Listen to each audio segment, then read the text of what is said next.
अभिक्रिया के वेग को प्रभावित करने वाले कारक, है ना? अभिक्रिया के वेग को प्रभावित करने वाले कारक कौन कौन से हैं? तो यहाँ पर हम क्या करेंगे, इसके बारे में जान लेते हैं कि उसके कारकों के जो वेग है उसको प्रभावित कौन कौन से कारक करेंगे। ठीक है ना? तो यहाँ पर देखो बेटे, इसमें क्या है, अभिकारकों का वेग किस प्रकार से होता है। ये कहता है कि जो अभिकारक है, यहाँ पर देखो, यदि क्या कह रहा है कि जो अभिकारक है उनमें दो कंडीशन है। एक तो क्या है, जैसे यहाँ पर देखो, अभिकारकों की सांद्रता, ठीक है ना? लेकिन यदि वो गैसीय अवस्था में है, अभिकारक कैसी अवस्था में है, गैसीय अवस्था में, तो अभिकारकों का क्या होगा, दाब। ठीक है ना? तब हम क्या कर लेंगे, अभिकारकों का दाब। यदि वैसे तो हम अभिकारकों की सांद्रता लेते हैं, लेकिन यदि अभिकारक क्या है, गैसीय अवस्था में है, उस समय क्या देखेंगे, उसका दाब देखेंगे। ठीक है ना बेटा? अब किस प्रकार से प्रभावित होगा, तो यहां पर हम कह सकते हैं कि अभिकारक की सांद्रता, जो अभिकारक की जो सांद्रता होती है बेटा, अभिकारक की सांद्रता घटने पर अभिक्रिया का वेग भी घटता है। ये ध्यान रखना। यदि हमने अभिकारक की जो सांद्रता है उसको कम किया, उसकी सांद्रता को यदि हमने क्या किया, कम किया, तो समझ लेना उसका वेग भी कम हो जाएगा। ये पॉइंट समझ में आ गया बेटा? इतना समझ में आ गया कि मान लीजिए हमने क्या किया, अभिकारक की सांद्रता, तो सांद्रता शब्द मैंने कल बताया था आपको कि सांद्रता का मतलब यहाँ पर मात्रा होता है ना? यदि अधिक मात्रा में यहाँ पर क्या है, अभिकारक है, तो क्या होगा, वेग क्या होगा, बढ़ेगा। लेकिन यहाँ पर क्या है, ये कह रहा है कि यदि सांद्रता घटेगी, मान लीजिए यहाँ पर क्या है, अभिकारकों की सांद्रता घटेगी, कम होगी, तो उसका वेग भी घटेगा। वेग भी क्या हो जाएगा, कम हो जाएगा। इतनी बात क्लियर होगी बेटा कि अभिकारक जो है, यदि इसकी सांद्रता घटेगी तो क्या होगा, अभिक्रिया का वेग भी घटेगा। ठीक है, समानुपाती का ये है इनमें रेशियो। अभिकारक की सांद्रता घटेगी तो अभिकारक का वेग भी घटेगा, और सांद्रता बढ़ने पर क्या होगा, वेग भी बढ़ता है। यदि हम इसकी सांद्रता को बढ़ा दें, यहाँ अभिकारक की सांद्रता बढ़ा देंगे, तो ये फट और जल्दी जो है क्या होगा, यहाँ प्रोडक्ट में कन्वर्ट हो जाएगा। कैसे, जैसे मैंने कल पेंडुलम का उदाहरण भी दिया था, जितनी दूर ले जाएंगे उतनी दूर तक ये पहुंचेगा, है ना? जितनी दूर तक हम पेंडुलम को ले जाएंगे उतनी दूर तक पेंडुलम क्या करेगा, उधर तक जाएगा। तो यहाँ दो चीजें हैं। यहाँ पर एक सिंपल बात है कि यदि अभिकारक की सांद्रता घटेगी तो वेग घटेगा, और सांद्रता बढ़ाने पर वेग बढ़ेगा। ठीक है, अभी देखो यहाँ पर इसमें यदि देखेंगे तो हमारे पास एक पदार्थ है ए और एक है बी, और ये दोनों मिलाकर के क्या बना रहे हैं, प्रोडक्ट बना रहे हैं। उदाहरण के लिए ए और बी मिलकर के क्या बना रहे हैं, एक प्रोडक्ट बना रहे हैं, उत्पाद बना रहे हैं। तो यहां पर यदि हम अभिक्रिया का वेग निकालना चाहेंगे, तो अभिक्रिया का जो वेग होगा, क्या होगा, ये हमेशा अभिक्रिया का वेग क्या होना चाहिए, अभिक्रिया वेग किसके प्रोपोर्शनल होगा, डायरेक्टली प्रोपोर्शनल टू ए की सांद्रता और बी की सांद्रता। एक्टिव मास ऑफ ए की जो सांद्रता होगी और बी की जो सांद्रता होगी, उसके गुणनफल के समानुपाती होगा। इन दोनों को गुणा कर देंगे, वो जो मात्रा आएगी वो क्या हो कहलाएगी, वो हमारे पास कहलाएगी अभिक्रिया का वेग। ये है अभिक्रिया का वेग। तो अभिक्रिया का वेग किस पर निर्भर कर रहा है, उनकी सांद्रता पर। बढ़ेगी तो अभिक्रिया का वेग बढ़ेगा, घटेगी तो अभिक्रिया का वेग घटेगा। ये पॉइंट सबको समझ में आ गया बेटा? इतनी बात समझ में आ गई कि अभिक्रिया का वेग क्या होगा, डायरेक्टली प्रोपोर्शनल टू जो हमारे पास क्या होंगे, ए और बी के गुणनफल के बराबर होता है, उसके समानुपाती होता है। ठीक है ना? इस प्रकार से आ जाएगा। और यदि हम इसको हटाते हैं तो के यहाँ पर हम ऐसे भी लिख सकते हैं। मान लीजिए इस समानुपाती के चिन्ह को हटाएंगे तो यहाँ पर क्या आएगा, वेग बराबर क्या होगा, के, और यहाँ होगा एक्टिव मास इंटू ए इंटू बी। के क्या होगा, यहाँ पर वेग स्थिरांक होगा। ठीक है ना, वेग का कांस्टेंट। अब देखो यहाँ पर एक और कंडीशन है, एक और एग्जांपल के तौर पे दिया। उन्होंने कहा कि ए के साथ हमने क्या किया, 3C की अभिक्रिया करवाई। किसकी अभिक्रिया करवाई? 3C, है ना? और इसने क्या किया? प्रोडक्ट बनाया। अब हमें इसका वेग निकालना है, इस अभिक्रिया का वेग निकालना। तो वेग बराबर क्या होगा?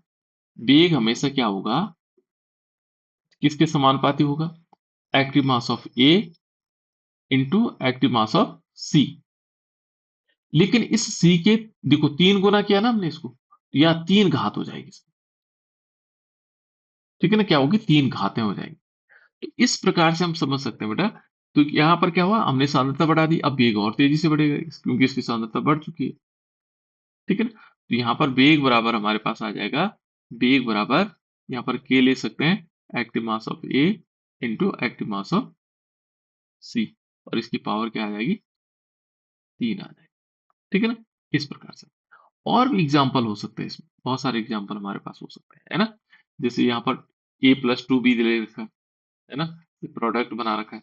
Rate of reaction is equal to क्या होगा? Active mass of A into active mass of B की पावर 2, है ना? और यहाँ पर रेट कांस्टेंट आएगा। इस प्रकार से हम क्या करेंगे? यहाँ पर एक ध्यान रखना है कि अभिक्रिया का जो वेग है वो अभिकारकों की सांद्रता पर निर्भर करता है। किस पर निर्भर करता है? उनकी सांद्रता। सांद्रता यदि बढ़ेगी तो वेग बढ़ेगा, सांद्रता घटेगी तो वेग घटेगा। ठीक है ना? ये याद रखना। दूसरा बेटा, अभिकारकों और उत्पादों की प्रकृति, उनका नेचर। जो अभिकारक हैं और उत्पाद है, हमारे पास दोनों चीजें हैं। एक अभिकारक हमेशा कहाँ होता है? अभिकारक को हम किस तरफ लिखते हैं? बाई तरफ। अभिकारक कहाँ लिखते हैं बेटा? बाई तरफ लिखते हैं। और जो उत्पाद होता है उसको हम कहाँ लिखते हैं? दाई तरफ। ठीक है ना? यहाँ पर रिएक्टेंट है और एक प्रोडक्ट है। ठीक है ना? अब इसमें क्या होना है? देखो ये किस प्रकार से निर्भर करता है। देखो ये कहता है कि रासायनिक अभिक्रिया का जो वेग है अभिकारकों, उत्पादों की और बंधों की प्रकृति पर निर्भर करता है। ठीक है ना? जो ये अभिकारक है, अभिकारकों और उत्पादों के बंधों की प्रकृति पर निर्भर करता है। उसके जो बंध होते हैं, बंध का मतलब जो बॉन्ड होते हैं उनके बीच। जैसे मान लीजिए हमने कहा CH4, तो इस CH4 के अंदर कार्बन और हाइड्रोजन के बीच जो बॉन्ड बने हुए हैं इन पर निर्भर करेगा। यदि जल्दी जल्दी टूटने वाले होंगे तो फटाफट अभिक्रिया करेगा, यदि टूटने बिल्कुल ना टूटने वाले हो तो देर में अभिक्रिया करेगा। ये बॉन्ड कितने पावरफुल है उस पर निर्भर करेगा। ठीक है ना? ये बॉन्ड टूटेंगे, पुराने बंध टूटते हैं और नए बंध बनते हैं, ये अभिक्रिया होती है ना? तो अभिक्रिया का वेग किस पर निर्भर करेगा? ये करेगा अभिकारक और उत्पादों की के बंधों की प्रकृति पर। अभिकारकों और उत्पादों की बंधों की प्रकृति पर। ये थोड़ा आगे पीछे हो रखा है ना? ठीक है ना? इनके बंधों की प्रकृति पर करेगा। किस प्रकार से करेगा? देखो यहाँ पर कह रहा है, जैसे NO है, ये NO का NO2 में ऑक्सीकरण तीव्र गति से होता है। ठीक है ना? क्या होगा? बहुत तेजी गति से होता है। और जबकि देखो CO का जो है ना बेटा, CO का कार्बन डाइऑक्साइड में ऑक्सीकरण धीमी गति से होता है। अब ऐसा क्यों होता होगा? देखो यहाँ पर यदि हम NO को देखेंगे, N इसके पास एक लोन पेयर ऑफ इलेक्ट्रॉन है और यहाँ ऑक्सीजन जुड़ा हुआ है इसके साथ, है ना? क्या जुड़ा हुआ? ऑक्सीजन। और ये इस प्रकार से ऑक्सीजन से डबल बॉन्ड से जुड़ा हुआ है। क्या जुड़ा है? डबल बॉन्ड से, है ना? ये आपको पता है होना चाहिए। इसके पास फिर क्या बचता है? एक अयुग्मित इलेक्ट्रॉन बचेगा। ये देखो अयुग्मित इलेक्ट्रॉन, NO के पास क्या है? एक अयुग्मित इलेक्ट्रॉन। जब भी किसी के पास अयुग्मित इलेक्ट्रॉन होते हैं वो तीव्र गति से अभिक्रिया करता है। ध्यान ये रखना, बहुत बड़ा कॉन्सेप्ट है। अयुग्मित इलेक्ट्रॉन के कारण क्या करता है? तीव्र गति से अभिक्रिया करता है। तो ये देखो ना, इसके पास 5 होते हैं, 2 ये हो गए तो 4 हो गए और एक पांचवा ये हो गया। तो 2 तो इसके साथ साझेदारी करके क्या बना लेता है? इसे 1 इलेक्ट्रॉन की जरूरत भी है 8 होने के लिए, है ना? क्योंकि अष्टक पूरा करना पड़ता है इनको। तो यहाँ पर यदि देखोगे इनमें इनके पास क्या है? 1 इलेक्ट्रॉन, जिसके कारण क्या हो गया? तीव्र गति से अभिक्रिया करता है इस अयुग्मित इलेक्ट्रॉन के कारण। जबकि यदि हम कार्बन मोनोऑक्साइड को देखेंगे तो C और यहाँ पर क्या होगा? ट्रिपल बॉन्ड से O जुड़ा रहता है। इसके बीच बहुत ताकतवर बंध है, जिसके कारण ये टूटता ही नहीं, जल्दी से नहीं टूटेगा। तो ऑक्सीजन धीमी गति से यहाँ पर हम क्या करेंगे कि यदि क्या है उनके बीच पावरफुल बॉन्ड है ना? तो क्या होगा? यदि पावरफुल बॉन्ड है तो क्या होगा? धीमी गति से होगी अभिक्रिया। और यदि क्या है? दुर्बल बंध है तो आसानी से अभिक्रिया हो जाएगी। यहाँ पर इन बंधों पर उसके बंधों पर निर्भर करती है कि जो उनके पास बंध है, देखो यहाँ पर ऑक्सीजन है, ये भी ऑक्सीजन, तो तुरंत होना चाहिए था ना इसको अभिक्रिया। भई ये ऑक्सीजन भी दोनों में समान है, NO भी लगभग-लगभग समान लग रहा है, तो आसानी से हो सकता था दोनों से, लेकिन ऐसा नहीं होता है। ये तीव्र गति से अभिक्रिया कर रहा है और ये धीमी गति से कर रहा है, क्योंकि इनके बंधों की जो प्रकृति है, उस पर निर्भर करता है अभिक्रिया का वेग। इतनी बात समझ में आ गई बेटा? कि जो रासायनिक अभिक्रिया है, का जो वेग है, अभिकारकों और उत्पादों के बंधों की प्रकृति पर निर्भर करता है। ये पॉइंट आपको याद रखना है। यदि बंध क्या है? प्रबल बंध है, तो क्या होगा? धीमी गति से होगी अभिक्रिया। और यदि क्या है? दुर्बल बंध है, तो आसानी से अभिक्रिया तेज फास्ट होगी। ठीक है? इस प्रकार। तीसरा है बेटा ताप का प्रभाव। ताप का प्रभाव बहुत इंपॉर्टेंट है। क्या है? आप लोगों ने देखा होगा, कोई भी अभिक्रिया ताप बढ़ाने पर तेज होती है, धीमी होती है? कैसे होती है बेटा? तेज। हाँ, बिल्कुल फटाफट होती है ना? जैसे आप लोगों ने एक एग्जाम्पल के तौर पे लेते हैं। आप लोगों को एक बर्तन लेते हैं और उसमें चीनी लेते हैं। चीनी का एग्जाम्पल हमारे पास। चीनी का फॉर्मूला क्या होता है बेटा? शुगर का फॉर्मूला क्या होता है?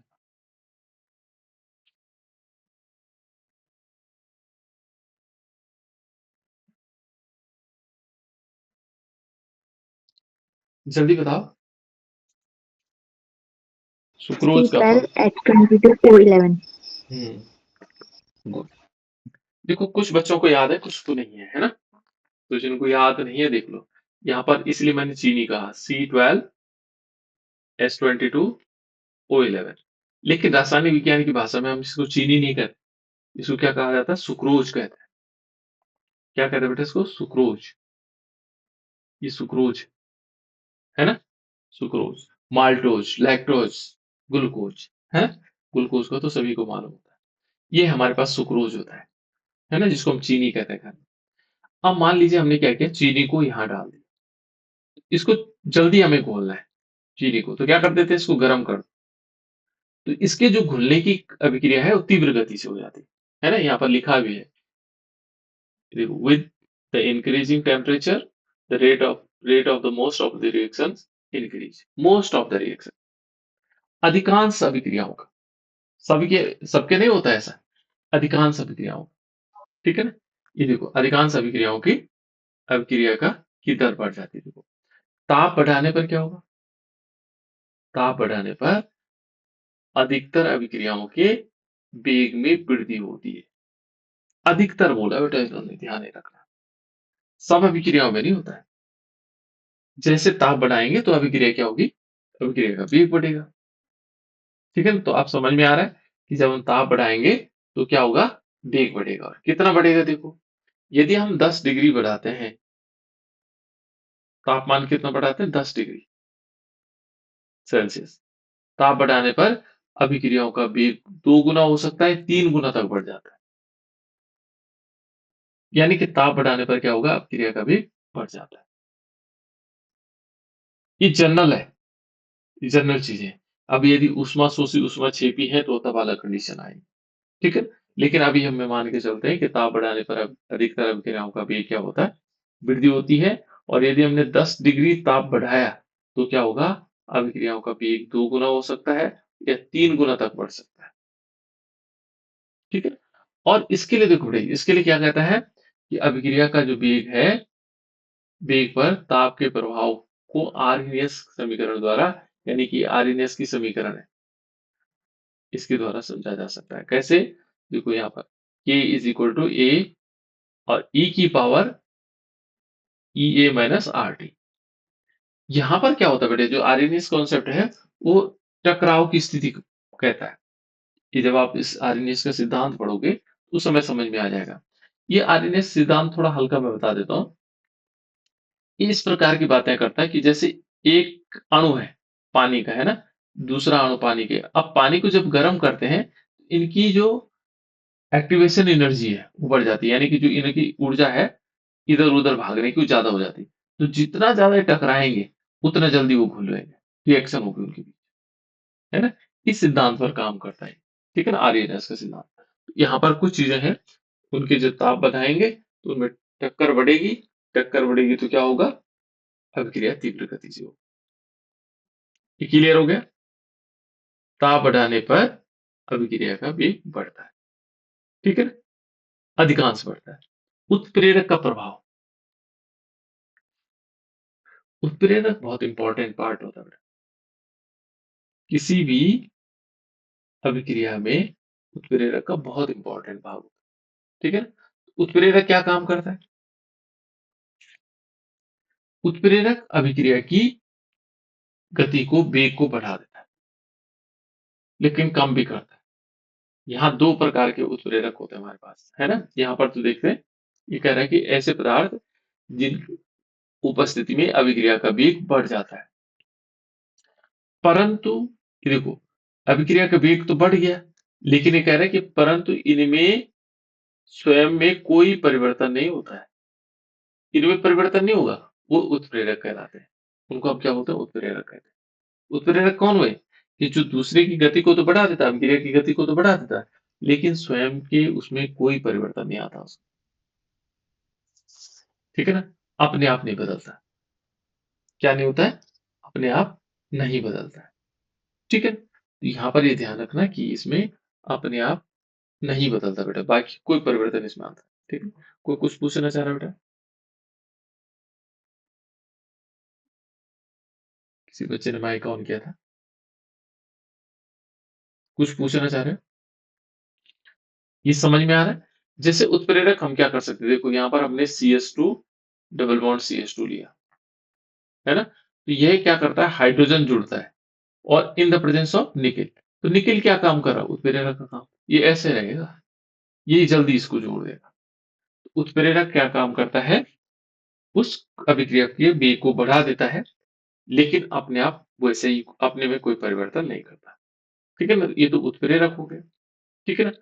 और यहाँ पर दो प्रकार के उत्प्रेरक भी, दो प्रकार के होते हैं, एक होता है बेटा उत्प्रेरक वर्धक, और एक होता है उत्प्रेरक विष, ठीक है ना।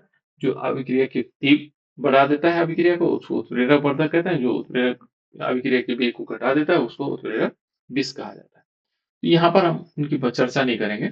देखो यहाँ पर ये कह रहा है, उत्प्रेरक की उपस्थिति में अभिक्रिया की संक्रियण ऊर्जा कम हो जाती है, जो एनर्जी ऑफ एक्टिवेशन है वो कम हो जाती है, एनर्जी ऑफ एक्टिवेशन संक्रियण ऊर्जा कम हो जाती है। जिससे क्या होगा, जिससे अभिक्रिया कम ताप पर ही तीव्र गति से होने लगेगी। संक्रियण ऊर्जा कम होगी तो क्या होगा, कम ताप पर ही अभिक्रिया होने लगेगी, ठीक है ना। ये होता है इसमें, ठीक है ना। इसका जो मेन कारण है, उसकी संक्रियण ऊर्जा कम होगी, और उससे क्या होगा, अभिक्रिया तीव्र गति से होगी। क्लियर, इस प्रकार से, है ना। अब नेक्स्ट है इसके बाद, ठोस अभिकारकों की सतह का क्षेत्रफल। मान लीजिए आप क्या करते हैं, एक गिलास में पानी लेते हैं और उसमें एक मिश्री का टुकड़ा डालते हैं। मिश्री तो देखिए आप लोगों ने, मिश्री तो देखिए, बड़ी, है ना, बड़ी वाली मिश्री। उस पूरे को, मिश्री को डाल देते हैं, और एक उसमें इतने बड़ा क्या करते हैं, मिश्री को लेते हैं और उस मिश्री का चूरा बना लेते हैं, बारीक पीस लेते हैं। सेम दोनों बराबर थे, ये वाला टुकड़ा और ये वाला टुकड़ा। इस मिश्री के टुकड़े को पीस करके इसमें डाल देते हैं, छोटे छोटे टुकड़े। कौन घुलेगा बेटा जल्दी, इन दोनों में जल्दी कौन घुलेगा, छोटे छोटे टुकड़े करके डालिए। बिल्कुल छोटे छोटे टुकड़े डालने से। उससे क्या हुआ, जो छोटे छोटे टुकड़े हमने बनाए वो क्यों जल्दी घुला होगा, क्योंकि इसमें उसके कण छोटे छोटे हैं, तो वो जल्दी घुल जाएगा। हाँ, ये तो सही है, पर क्यों घुलेगा जल्दी से। आप चलो ठीक है, वेरी गुड, आपने बहुत प्रयास किया। देखो बेटा यहाँ पर हम कपड़े को लेते हैं ना, कपड़ा हमने धुला, धुलने के बाद हम क्या करते हैं उसको इकट्ठा करके, माना एक साड़ी हम धुलते हैं, है ना? साड़ी को धुला और उसको यूं रख दिया इकट्ठे, मैंने फैलाया नहीं उसको। और एक सेम साड़ी हम यहाँ पर लेते हैं, उसको फैला देते हैं। इनमें जल्दी कौन सूखेगा?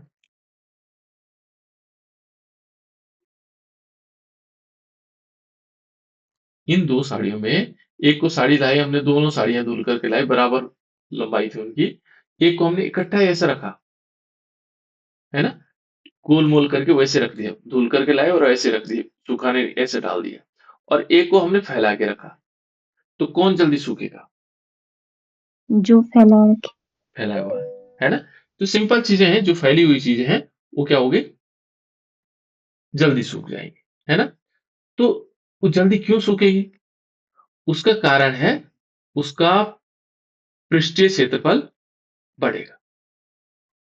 इसके पृष्ठ का जो क्षेत्रफल है वो ज्यादा होता है। देखो, इसका पृष्ठ का जो क्षेत्रफल है वो बड़ा हुआ, तो जब बड़ा हुआ तो इसका यहां से भी उड़ रहा है, यहां से भी उड़ रहा है, यहां से, लेकिन इसका जो पृष्ठ का क्षेत्रफल है वो कम है, क्योंकि एक ही जगह पर है।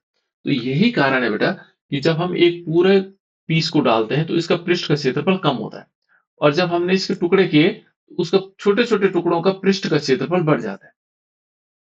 ये यहां से भी गल रहा होगा, यहां से भी गल रहा होगा, यहां से भी गल रहा होगा। जैसे आप एक टॉफी लो, टॉफी तो आप लोगों का बेस्ट एग्जांपल है, कि टॉफी आपने मुंह में रखी, उसको दांत से नहीं तोड़ा, उसको ऐसे चूसते रहे, तो काफी लंबे समय तक जो क्या होगा, वो आपके पास रहेगी टॉफी। लेकिन आपने जैसे टॉफी ली और उसको दांत से छोटे छोटे टुकड़े बना दो, तो उससे क्या होगा?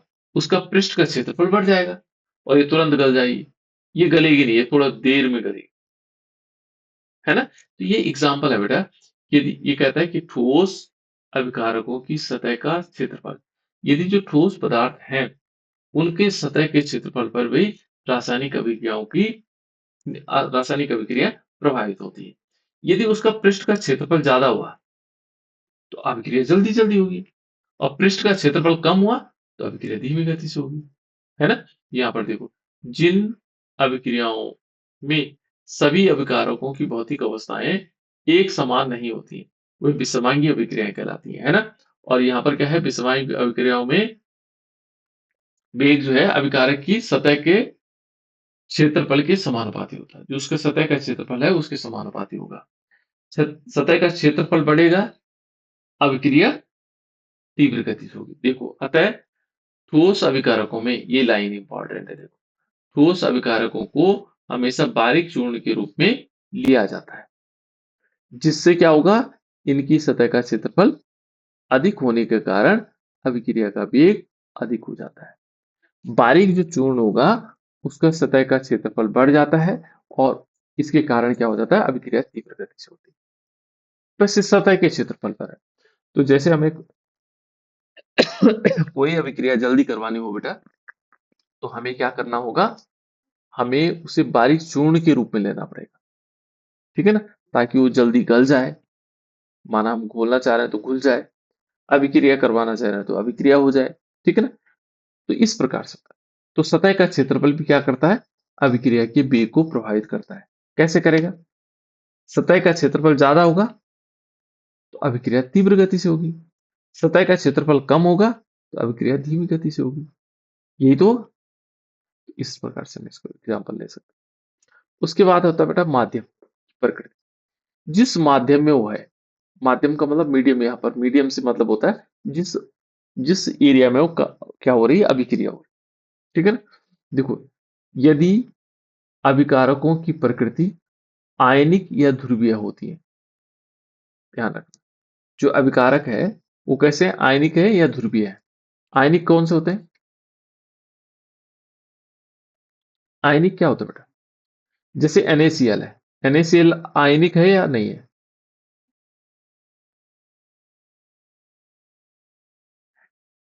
जो साल्ट है, नमक है, वो आयनिक है या नहीं है? है। आयनिक है सर। हाँ बिल्कुल, क्योंकि वो आयन बनाता है।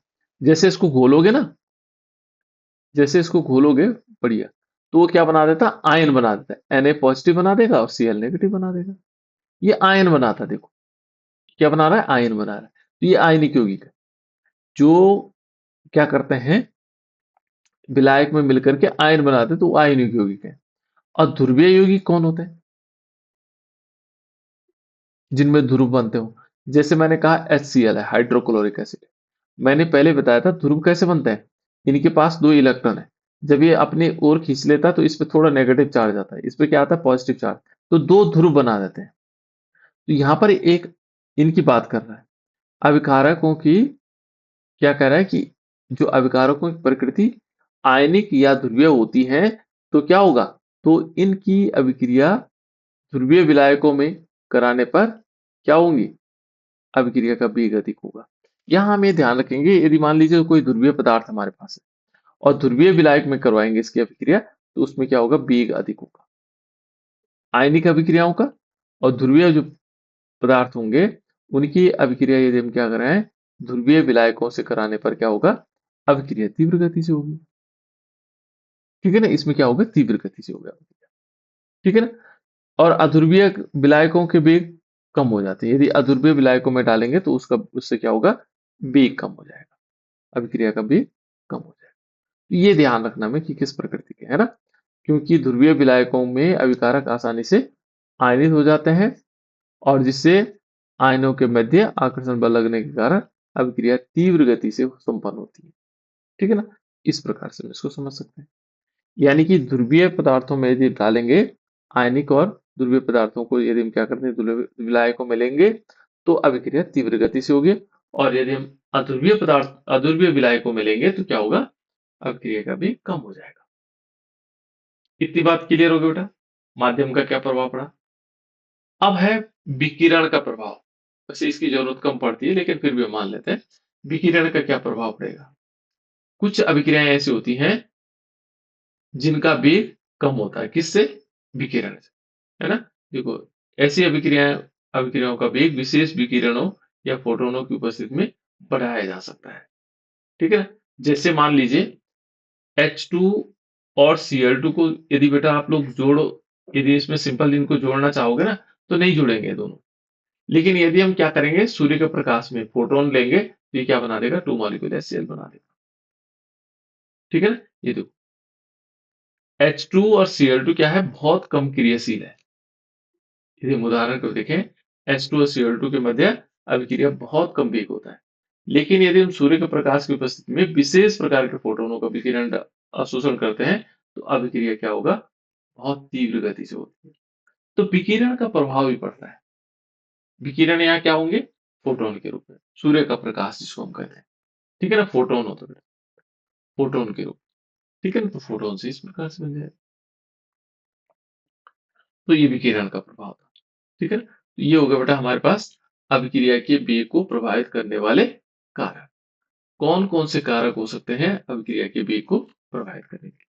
यहाँ तो हमने 3 ही लिखे हुए थे, लेकिन उसके बाद आप लोगों को पता लगे कितने प्रकार के हो गए, बहुत सारे प्रकार हो गए, है ना।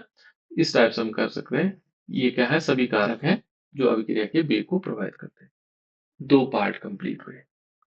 ठीक है, तीसरा पार्ट है बेटा इसमें अभिक्रिया का, ये है वेग नियम। वेग नियम और उसके बाद है विशिष्ट दर। देखो, वेग नियम क्या है ना, वेग व्यंजक और वेग स्थिरांक, है ना। तो वेग व्यंजक पहले देख लेते हैं। ये क्या कहता है, देखो मान लीजिए एक सामान्य अभिक्रिया हमारे पास है। इस अभिक्रिया को हम कल परिचित है, N1A प्लस N2B और इज इक्वल टू हमने लगाया था यहाँ पे, और M1C प्लस M2D। ये तो नंबर ऑफ उनकी संख्याएं हैं। मान लीजिए हम इसको ऐसे लिख सकते हैं बेटा कि H2 प्लस Cl2, हमने क्या किया, 2 मॉलिक्यूल ले लिया, 2 मॉलिक्यूल ले लिया। तो ये जो N1 N2 है ना, ये संख्याएं हैं, है ना। और यहाँ बना हमारे पास, मान लीजिए 4 बना, 4 मॉलिक्यूल HCl बनाया हमने। तो ये जो 4 है ये क्या है, M1 और M2 है। ये तो प्रोडक्ट है मेन। ठीक है ना। इसके लिए यदि हम वेग निकालना चाहेंगे तो वेग कैसे निकालते हैं हम, हमेशा वेग किस पर निर्भर करेगा, अभिकारकों की सांद्रता पर।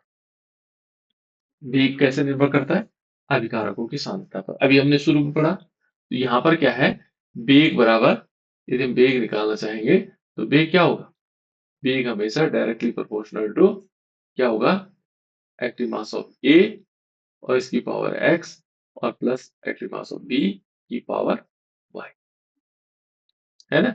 ये बेग का नियम था। ये एक्स और वाई जो है ये n1 और n2 हो सकते हैं, ये संख्या है, ठीक है ना। तो यहाँ पर a और b को क्या है, घातांक के रूप में x और y स्टोइचोमेट्रिक निकालने के लिए गुणांक n1 और n2 के समान होते हैं, दोनों क्या होंगे, इसके समान होंगे। तो यदि हम इसमें निकालना चाहेंगे, ठीक है ना, तो किस प्रकार से आएगा, देखो b, यहाँ याद रखना कि जो घात x और y है, प्रयोगों द्वारा मान क्या आते हैं इनके, n1 और n2 आते हैं। इसके लिए क्या होगा बेटा, देखो यहाँ बेग बराबर क्या है, अब बेग इसको हम इसको समानुपाती का चिन्ह हटा देंगे तो क्या आ जाएगा, k आ जाएगा। देखो k यहाँ पर एक्टिव मास ऑफ a की पावर x और b की पावर y, ये किसके बराबर है, n1 और n2 के बराबर, है ना, y और x और y ये इनके बराबर है। ये समीकरण नंबर 1 हो गया हमारे पास। हम क्या निकाल रहे हैं, बेग व्यंजक निकाल रहे हैं, है ना। इसको हम क्या ले सकते हैं, ये आ जाएगा, ठीक है ना। इसके बाद यदि देखेंगे, इसके लिए बेग व्यंजक यदि हमने निकाला तो बेग दो प्रकार से निकालते हैं। एक तो ऐसे क्या निकालते हैं, बेग किस प्रकार से निकालते हैं बेटा, दो प्रकार से। एक तो कैसे निकालते हैं कि विलुप्त होने की दर, इनके विलुप्त होने की दर, ठीक है ना। और दूसरा कैसे निकालते हैं, इनकी सांद्रता के समानुपाती, इनकी जो सांद्रता होती। तो यहां पर जो पहली समीकरण है, यहां पर हमने बेग कैसे निकाला, बेग हमने निकाला, बेग बराबर क्या है, के, और यहां पर आएगा एक्टिव मास ऑफ ए की पावर एक्स और एक्टिव मास ऑफ बी की पावर वाई। लेकिन दूसरी तरह हम बेग निकालते हैं, देखो माइनस, अब यहां पर क्या है, ये रिएक्टेंट है बेटा हमारे पास, कौन क्या है, रिएक्टेंट है, इसको हम अभिकारक बोलते हैं, ये वाला, है ना। तो यहां पर क्या आएगा, जितनी मात्रा उसकी विलुप्त हो रही होगी minus active mass of R upon dt, समय के साथ। यहाँ डेल्टा और इसमें ज्यादा अंतर नहीं बेटा, डी भी लिख सकते हैं इसकी जगह। ये जब कम मात्रा में लेते हैं तो इसको लिखते हैं और अधिक मात्रा में इसको, ऐसा कहीं कहीं किताबों में लिखा हुआ है ना। इसको अधिक मात्रा के लिए उपयोग किया जाता है, इसको कम मात्राओं के लिए उपयोग किया जाता है, तो इसमें एक ही चीज है वो डी, है ना। तो ये एक्टिव मास अब एक के बराबर क्या हो जाएगा, क्योंकि ये भी वेग है, ये भी क्या है, वेग है, तो ये बराबर किसके हो जाएगा, इस वेग के, दोनों एक ही चीज तो है ना। तो यदि हम वेग दो प्रकार से निकालते हैं, इसकी विलुप्त होने की मात्रा, तो यहाँ पर जो विलुप्त होने की, रिएक्टेंट की विलुप्त होने की मात्रा वो बराबर इसके हो जाएगी, दोनों वेग ही है, तो इसको क्या कर देते हैं, बराबर कर लेते हैं के, और यहाँ होगा एक्टिव मास ऑफ ए की पावर एक्स और बी की पावर वाई, ऐसा है, ठीक है ना। जो इसमें यदि देखो बेटा, ये देखो समीकरण दो क्या है, इसको बोलते हैं अवकलन वेग समीकरण, इसको क्या बोला जाता है, अवकलन वेग समीकरण कहा जाता है, ठीक है ना। जहां पर के क्या है, समानुपाती स्थिरांक है, जो क्या कहलाता है, वेग स्थिरांक कहलाता है, इसको के को हम क्या बोलेंगे, वेग स्थिरांक, ठीक है ना। यहाँ पर जो हमने वेग स्थिरांक देखा, ये वेग स्थिरांक होगा, जो समानुपाती का चिन्ह है वो वेग स्थिरांक के बराबर, है ना। और समीकरण एक दो को हम क्या कहेंगे, वेग व्यंजक या वेग नियम कहा जाता है। ये वेग, जो समीकरण नंबर एक ये है और समीकरण नंबर दो ये है, इनको इसी समीकरण को हम क्या कहते हैं, वेग व्यंजक कह सकते हैं या वेग नियम कहा जाता है, ठीक है। तो वेग दो प्रकार से निकालता है, कैसे कैसे बताएं। एक तो वेग हमेशा कैसे निकालते हैं, वेग बराबर हमेशा डायरेक्टली प्रोपोर्शनल टू इनकी सक्रिय मात्राओं, इनकी सांद्रताओं के समानुपाती। सांद्रताएं क्या होंगी, ए की सांद्रता एक्स पावर होगी और बी की सांद्रता वाई होगी, जो किसके बराबर है, n1 और n2 के समदृश्य है, ठीक है। दूसरा हम वेग निकालते हैं, वेग हमेशा कैसे निकालते हैं, इस अभिकारक की विलुप्त होने की दर, तो विलुप्त होने के लिए हम क्या करते हैं, बराबर माइनस और डी, आर का मतलब यहाँ पर है बेटा रिएक्टेंट अभिकारक बटे डी टी, क्योंकि ये भी वेग है और ये भी वेग है, और किसके, इस अभिक्रिया का वेग है, एक ही अभिक्रिया का, तो ये दोनों क्या होंगे, बराबर होंगे। और बराबर कैसे हो सकते हैं, यहाँ पर देखो minus D active mass of R upon D T is equal to क्या आएगा, यहाँ के होगा और एक्टिव मास ऑफ ए की पावर एक्स इंटू बी की पावर वाई, ये हो जाएगा। इसी को हम क्या बोलते हैं, वेग व्यंजक कहा जाता है। ये दोनों क्या है, वेग व्यंजक है, वेग नियम कहा जाता है। लेकिन जो के है यहाँ पर, ये वेग स्थिरांक। इस प्रकार से इस पार्ट को निकाल सकते हैं। अब एक हमारे पास देखो, यहाँ पर क्या है बेटा, ये कह रहा है कि यदि ए और बी जो हमारे पास अभिकार है बराबर एक, तो क्या होगा, वेग बराबर क्या होगा, के, है ना। मान लीजिए इस इक्वेशन में हम क्या करते हैं, ये वाला जो हमारे पास इक्वेशन है, एक और ये दोनों क्या हो, एक के बराबर हो, तो वेग बराबर क्या आ जाएगा, वेग बराबर के हो जाएगा, वेग क्या हो जाएगा, के बराबर आ जाएगा। ठीक है ना। तो हम कह सकते हैं, मान लीजिए ये है ना हमारे पास इक्वेशन, जैसे मान लीजिए minus D active mass of R upon D T, है ना, ये बराबर वेग के है, किसके बराबर है, वेग, है ना। और यहाँ पर इज इक्वल टू फिर क्या है, के, और यहाँ एक्टिव मास ऑफ ए की पावर एक्स, ठीक है ना, इंटू बी की पावर वाई। ये यदि कह रहा है कि मान लीजिए ए एक्टिव मास ऑफ ए बराबर एक्टिव मास ऑफ बी हो, मान लीजिए एक्टिव मास ऑफ ए और एक्टिव मास ऑफ बी के बराबर, ठीक है ना, और ये बराबर एक हो, तो जब ये भी एक होगा, ये भी एक होगा, तो गुणा क्या हो जाएगा, ए के बचेगा। तो यहाँ पर वेग क्या होगा, यहाँ पर देखो D active mass of R upon D T, है ना, इज इक्वल टू क्या आएगा, के, है ना। तो वेग बराबर क्या आ रहा है, वेग बराबर हमारे पास, इसको क्या बोलते हैं, के, वेग स्थिरांक के बराबर। तो ये कहता है देखो, अतः जो वेग स्थिरांक है ना, वही अभिक्रिया का वेग हो जाएगा। यदि इनकी वैल्यू एक एक हो जाए, तो क्या होगा, कि जो वेग स्थिरांक ही अभिक्रिया का वेग हो जाएगा। और जब क्या होगा, जबकि प्रत्येक अभिकारक की सांद्रता क्या है, 1 मोल प्रति लीटर है। जो अभिकारक की सांद्रता क्या है, 1 मोल पर लीटर। जो अभिकारक की सांद्रता होगी, जैसे मानिए इसकी सांद्रता 1 हो गई, इसकी सांद्रता भी 1 हो गई, है ना। इसलिए क्या कहा जाता है, इसलिए वेग स्थिरांक को विशिष्ट अभिक्रिया वेग भी कहते हैं। किसको कह रहे हैं, सर इसमें घात जैसे अलग अलग है एक्स वाई, तो सर वो कैसे कटेगी? ये एक्स वाई घाते नहीं बेटा, ये तो जी क्या है, मोलरता है। जो अभी ये यहाँ जी पर दिखाई दे रहा है ना, इकाई सांद्रता है, देखो ये सांद्रता इकाई है ना। जी तो जब एक हो जाएगा, इसकी सांद्रता एक हो जाएगी, तो ऑटोमेटिकली पूरा एक हो गया, जी पूरे एक एक के बराबर। तो इसलिए क्या हो जाएगा, यहाँ पर आएगा के इज इक्वल टू 1 × 1, जी है ना, इसलिए ऐसा हो, जी ठीक है ना। यहाँ पर जो सांद्रता है ना, सांद्रता को हम क्या करते हैं, उसके घातों के रूप में ले लेते हैं। यहाँ पर इनकी संख्या टोटल उसने कह दी कि ए और बी बराबर एक है, ठीक है ना, तो इसलिए ऐसा हो जाएगा। यहाँ पर हमारे पास वेग स्थिरांक क्या होगी, जो वेग स्थिरांक होगा वो क्या होगा, उसी को हम कहते हैं विशिष्ट अभिक्रिया वेग, ठीक है ना। ये गणित के हिसाब से नहीं बेटा, जो गणित के हिसाब से देखोगे तो गणित का हिसाब अलग होता है ना। यहाँ पर हम उनकी जो सांद्रताएं हैं, उनकी जो संख्या है, उसको घातों के रूप में लिखते हैं, ठीक है ना। तो ये हो गया बेटा। नेक्स्ट है हमारे पास वेग नियम। तो वेग नियम क्या हो सकता है, ठीक है ना। तो क्या कहता है, वेग नियम क्या है, वेग नियम का निर्धारण प्रायोगिक आंकड़ों के आधार पर होता है। जो प्रायोगिक आंकड़े होते हैं उनके आधार पर होता है। देखो पहले क्या होगा, अभिकारकों की जो है एक निश्चित सांद्रता, मान लीजिए हमने क्या किया, अभिकारकों की एक निश्चित सांद्रता लेकर के क्या करवाई, अभिक्रिया करवाई, है ना। और उसका प्रारंभिक वेग हम ज्ञात कर सकते हैं। निश्चित सांद्रता हमने ले ली, जैसे माना कोई अभिकारक हमारे पास है, इस माना एक अभिकारक ए है, और इसके हमने क्या ले ली, 100 ग्राम हमने इसकी सांद्रता ले ली, है ना। ये कह रहा है देखो, अभिकारकों की एक निश्चित सांद्रता लेकर अभिक्रिया का प्रारंभिक वेग ज्ञात करते हैं, ठीक है ना।